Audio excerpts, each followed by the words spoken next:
Hi everyone and welcome back to Macaroon. Popin Cookin candy kits used to be all over YouTube 10 years ago, and I really think that trend was responsible for the rise of crafting and ASMR channels. They were still pretty popular up until 2020, but they seem to have slowly disappeared since then. So I did a bit of digging and discovered that new kits are indeed still being made, but they're pretty hard to find outside Japan. The science involved has also become more complex, with many kits using spherification processes rather than just making miniature foods. Unfortunately, this also means that the chances of a kit going wrong is much higher, and as we'll see in this video, I really struggled with some of these. I ordered all of them from Amazon Japan, and a fun detail is that they're always sold as wholesale packages, which makes the price an amazing deal. For instance, this box was 1,900 yen, and you get 7 candy kits for just $12. Another thing worth mentioning is that all 3 of these are from different companies. Popin Cookin is just the brand name for products from the company Crazy.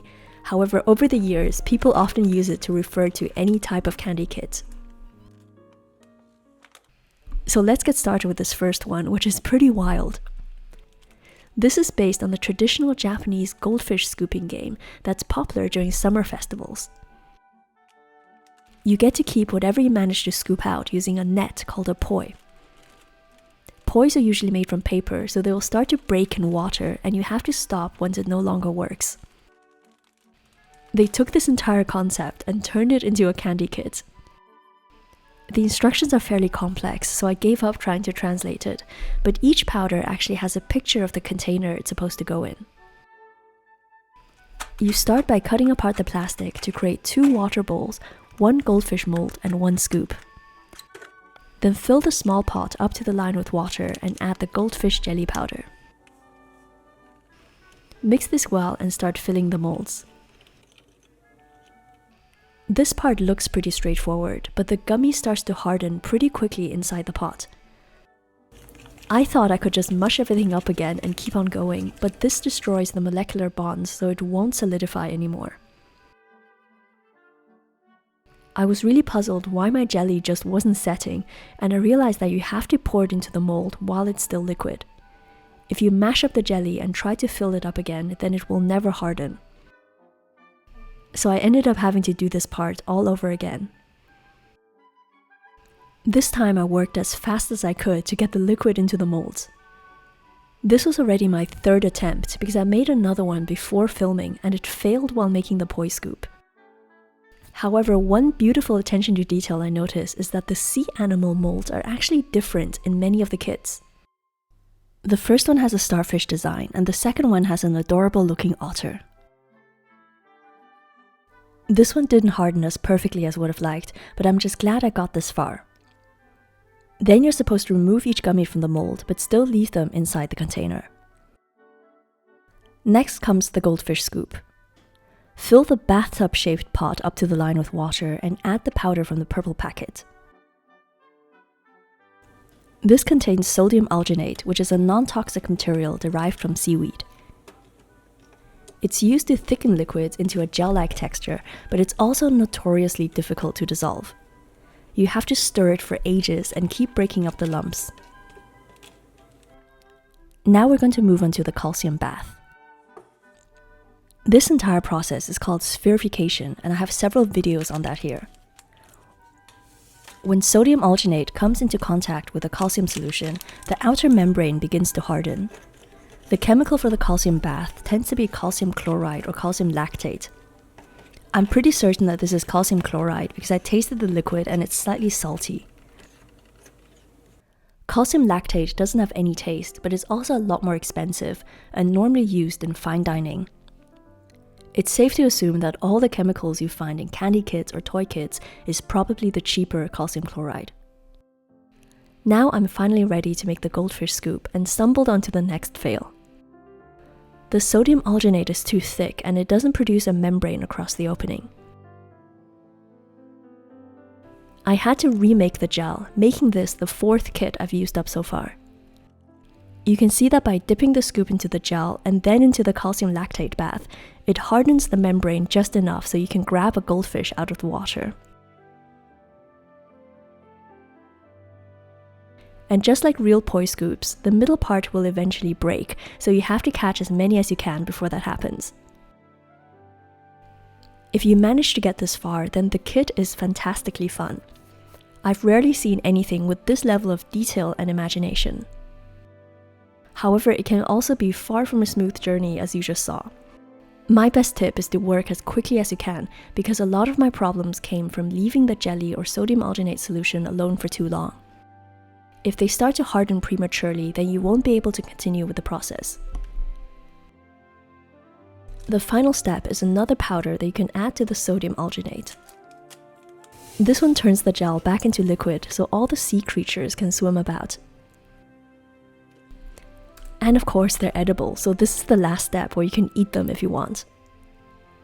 I tried it and it's not bad, although I'd personally recommend eating the goldfish and turtle jellies without the sodium alginate.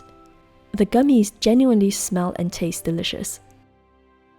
The alginate makes it a bit slimy, which I'm not a big fan of.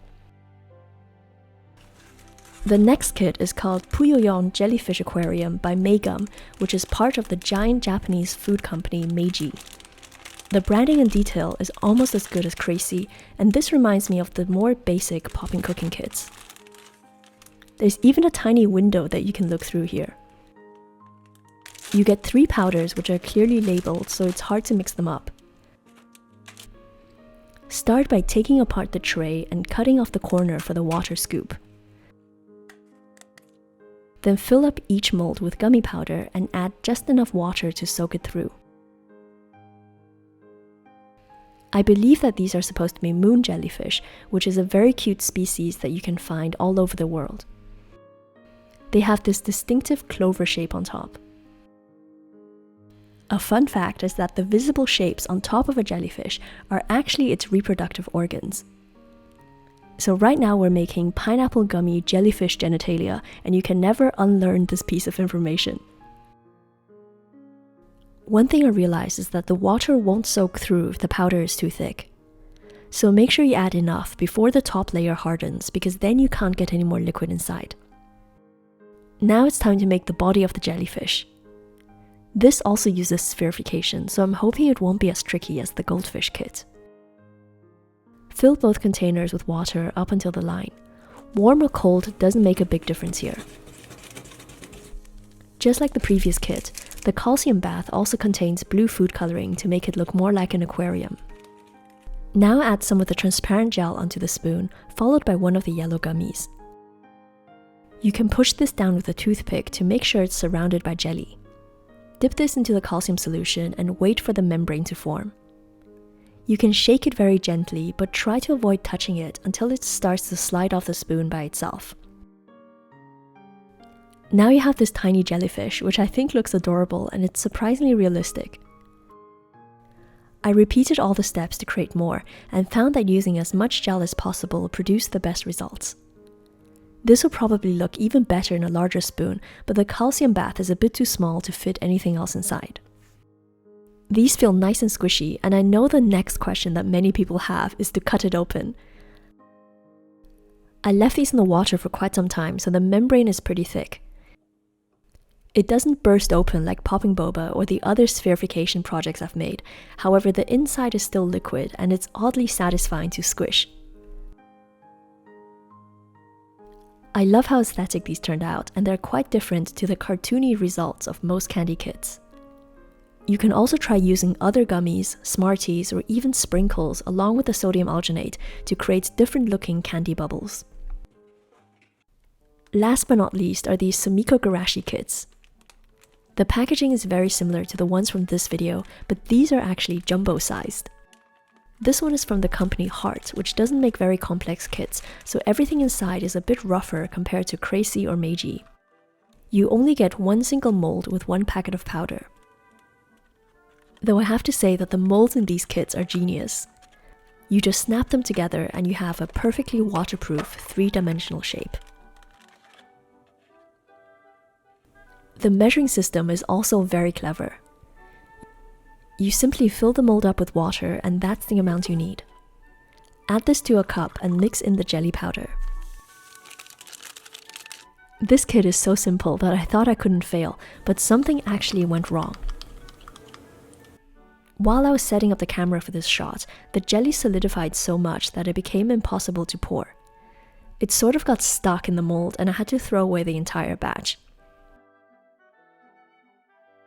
Luckily, I had a second kit, so I mixed that up and poured it inside as fast as possible.